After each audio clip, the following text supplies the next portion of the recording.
I need to tell you about Nicki Minaj's weekend.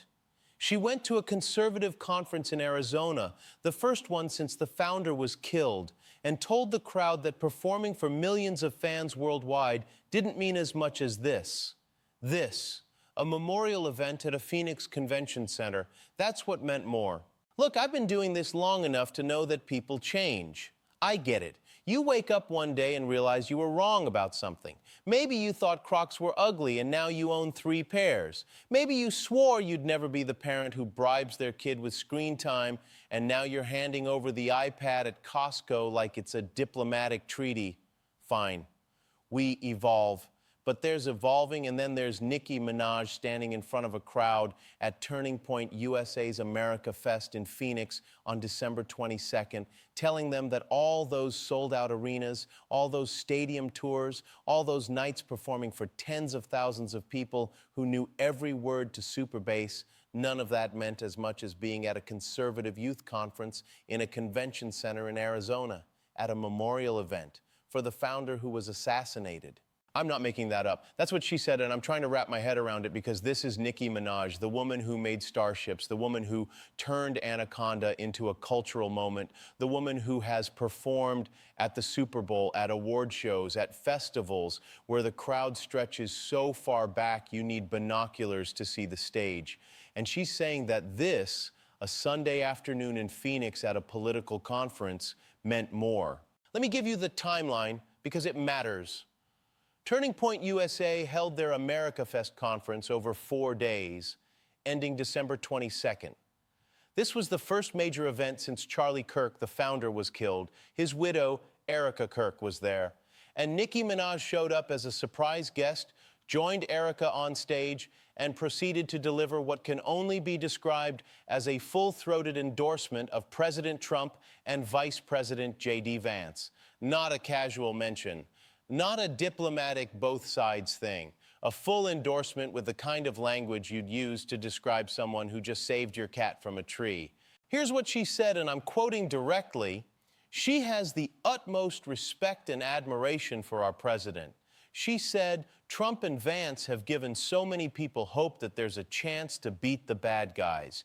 Beat the bad guys, like we're in a Marvel movie. Like there's a villain with a cape somewhere and Trump's got the Infinity Gauntlet.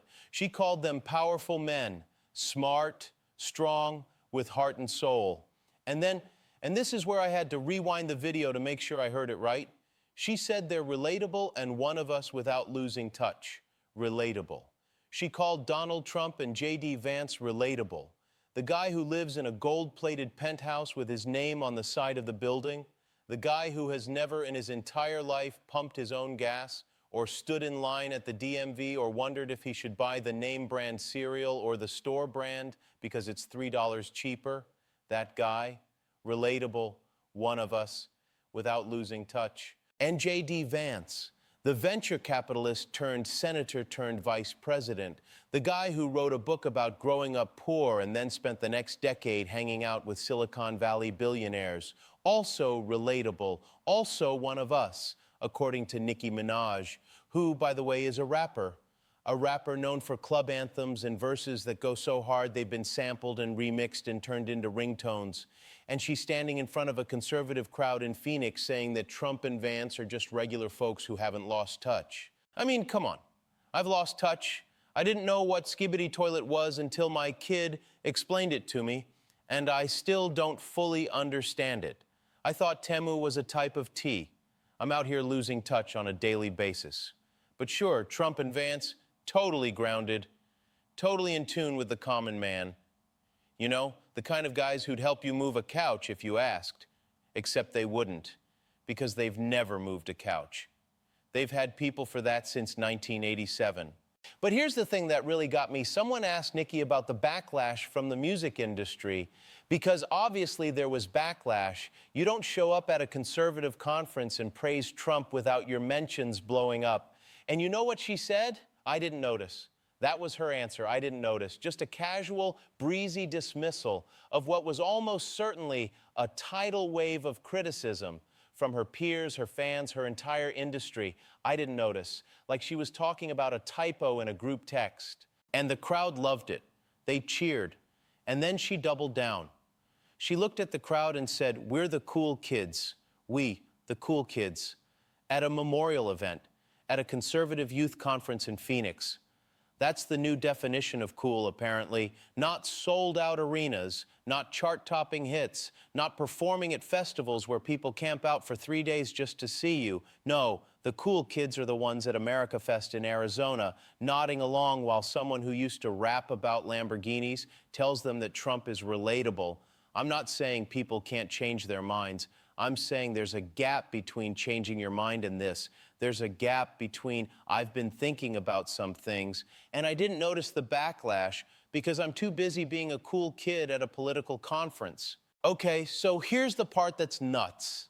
This didn't come out of nowhere. Nicki's been tweeting recently about Gavin Newsom, the governor of California, criticizing him. And at the conference, she talked about Christian persecution. She brought up violence against Christians in Nigeria. She said, and I'm quoting again, "We absolutely cannot let people who have a problem with us worshiping God in power," which is a sentence, she said, at a political event, after years of making songs like Moment for Life and Pound the Alarm. So we've gone from starships were meant to fly to religious freedom talking points, from super bass to super serious. And I'm not saying she can't care about both. I'm not saying you can't make club music and also have opinions about governance and faith, but the whiplash is real. It's like if I spent 15 years doing late night comedy and then showed up at a monster truck rally and told everyone that crushing cars with giant tires had given me more fulfillment than anything I'd ever done on television. You'd be confused. You'd wonder what happened. You'd check to see if I'd hit my head. And then there's the legacy part. Someone asked Nicki what she wants her legacy to be, and she said that it's okay to change your mind, which, fine, noble. I can get behind that. Except she also said, we're not allowed to think out loud anymore. We're not allowed to think out loud. At an event where the founder was assassinated, at a conference where everyone is thinking out loud into microphones in front of thousands of people. She wants young people to have their voices heard without fear, which is a great sentiment, except she's saying it at a venue where the stakes of speaking out have been made pretty clear. And look, I don't want to be cynical about this. I really don't. Because here's the truth. People do change. I've changed. You've changed. My wife used to think I was funny, and now she thinks I'm exhausting. So that's a change. My kids used to think I knew everything, and now they correct me when I mispronounce words they learned on TikTok. Change is real. It's human. It's part of life. But there's changing your mind about pineapple on pizza, and there's changing your mind about your entire public persona, and then announcing it at a conservative conference in Phoenix while saying it means more than performing for millions of people. There's a scale to these things, and this is on the far end of that scale. This is like if I woke up tomorrow and decided that my true calling was competitive eating, and that everything I'd done before, every joke, every show, every late night behind this desk, was just a warm-up for the Nathan's hot dog eating contest. You'd have questions. You'd want to know what happened. You'd wonder if I was okay. And maybe Nicki is okay. Maybe this is genuine. Maybe she really has had a political awakening, and she really does believe that Trump and Vance are relatable, and that this conference meant more than all those sold-out shows. Maybe she really didn't notice the backlash. Maybe she really does feel like one of the cool kids now. I don't know, I can't see inside her head, but from the outside, it looks like a lot. It looks like a lot happened very quickly, and it's being announced in a way that feels designed to maximize the shock value, which is fair. She's an entertainer. Shock value is part of the job. But it also makes it hard to know what's real and what's performance. Because here's the thing about changing your mind. It's supposed to be a process. It's supposed to take time. You're supposed to wrestle with it.